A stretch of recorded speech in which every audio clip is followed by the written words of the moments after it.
ഇത് നേപ്പാളിലെ ഭാഷയിൽ കാക്കാന്ന് കരയുന്നതായിരിക്കും. ഇവിടുത്തെ ലാംഗ്വേജ് അല്ലേ ഇവിടുത്തെ കാക്കകൾക്ക് അറിയാവുള്ളൂ. അതാണ് അതിൻ്റെ ഒരു ഇത്.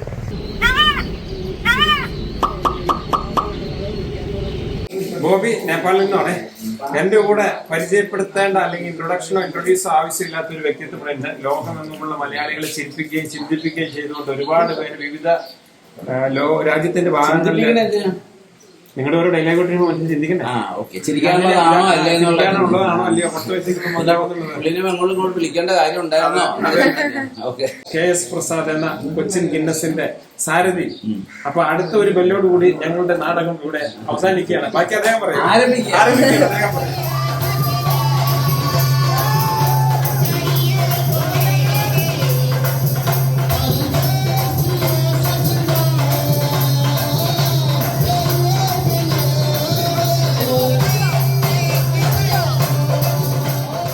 ഇത് ബോബി എന്ന് പറഞ്ഞാൽ പുള്ളി നേപ്പാളിൽ വന്നിട്ട് വർഷങ്ങളായി. ഇപ്പൊ ശരിക്കും കണ്ട ഒരു നേപ്പാളി കട്ട് വന്നിട്ടുണ്ട് പുള്ളിക്ക്. അപ്പൊ പുള്ളിയുടെ രാജ്യം എന്ന് പറയുന്നത് നേപ്പാളാണ്. നേപ്പാളികളുടെ ആളുകളെ കുറിച്ച്, ഇവിടുത്തെ കൺസ്ട്രക്ഷനെ കുറിച്ച്, ആളുകളുടെ സ്വഭാവത്തെ കുറിച്ചൊക്കെ പുള്ളി വാദോരാതെ സംസാരിച്ചുകൊണ്ടിരിക്കും. കാരണം ഇത്ര സിമ്പിളായിട്ടൊരു രാജ്യം വേറെ ഇല്ല എന്നാണ് പുള്ളി പറയുന്നത്.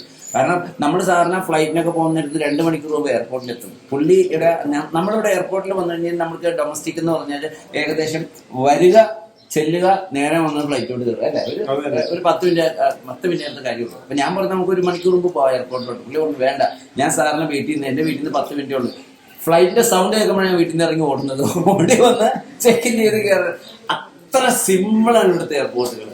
ഇത് ജിത്തോനിലെ എയർപോർട്ട് എന്ന് പറഞ്ഞാൽ വളരെ സിമ്പിളാണ്. ഇവിടെ വന്ന് ഇറങ്ങുന്നു. ഓട്ടോറിക്ഷയിലാണ് ഒരുപാട് പേര് ഇവിടെ വന്ന് ഇറങ്ങുന്നത്. അവിടെ നിന്ന് നേരെ അകത്തോട്ട് പോയി കഴിഞ്ഞാൽ നേരെ മുമ്പിൽ തന്നെ നമ്മൾ ബാഗേജ് ചെക്കിംഗ് ആണ്. ബാഗേജ് ചെക്കിംഗ് കഴിഞ്ഞ് നേരെ ഇവിടെ വന്നു കഴിഞ്ഞാൽ ബുദ്ധായ അവിടെ കൊണ്ട് കൊടുക്കുന്നു, ഇവിടെ തൂക്കുന്നു. നേരെ അങ്ങോട്ട് പോയി കഴിഞ്ഞാൽ ഇത് എയർപോർട്ടാണ്. നിസ്സാരം 5 മിനിറ്റിൻ്റെ ജോലിയുള്ളൂ.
നമ്മുടെ വീഡിയോ എടുക്കുന്ന അദ്ദേഹത്തിന്റെ 2 മക്കളാണ്.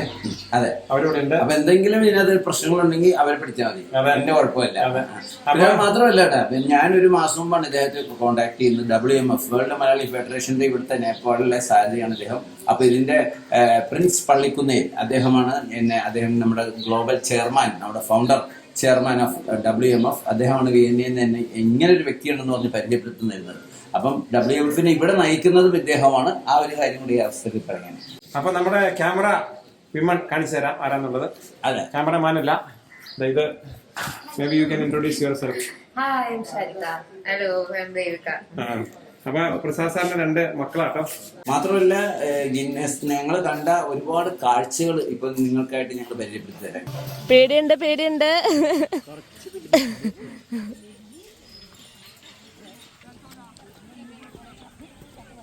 എവിടെ പോണേ? ആനയെ കാണാൻ. ഇപ്പൊ നമ്മൾ പോകുന്ന ചിത്വാൻ നാഷണൽ പാർക്കിന്റെ ഉള്ളിലുള്ള EBC എന്നറിയപ്പെടുന്ന എലിഫന്റ് ബ്രീഡിംഗ് സെന്റർ ആണ്. ഓക്കെ. അപ്പൊ അതായത് ആനക്ക് ഭക്ഷണം കൊടുക്കുന്നത് എങ്ങനെയാണെന്ന് നമുക്ക് നേരിട്ട് കാണാം. അത് മാത്രമല്ല ആനയ്ക്ക് പ്രജനനം നടത്തുന്ന കാഴ്ചയും നമുക്ക് കാണാം. കാണാൻ പറ്റും.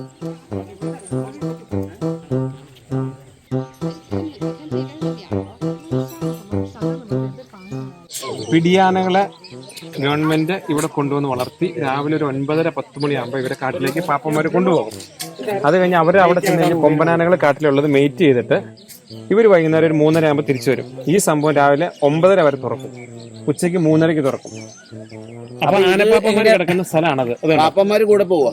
പാപ്പന്മാർ കൊടുക്കും. അപ്പൊ കാട്ടാനകൾ വരുമ്പോ പാപ്പാനെ ഒന്നും ചെയ്യും. ഇവര് ഉള്ളിലേക്ക് പോകും. അവർക്കറിയാലോ ഈ ആനകൾ എന്റെ ആ സമയം തിരിച്ചു വരും അവര്. അങ്ങനെ ട്രെയിൻ ചെയ്തു.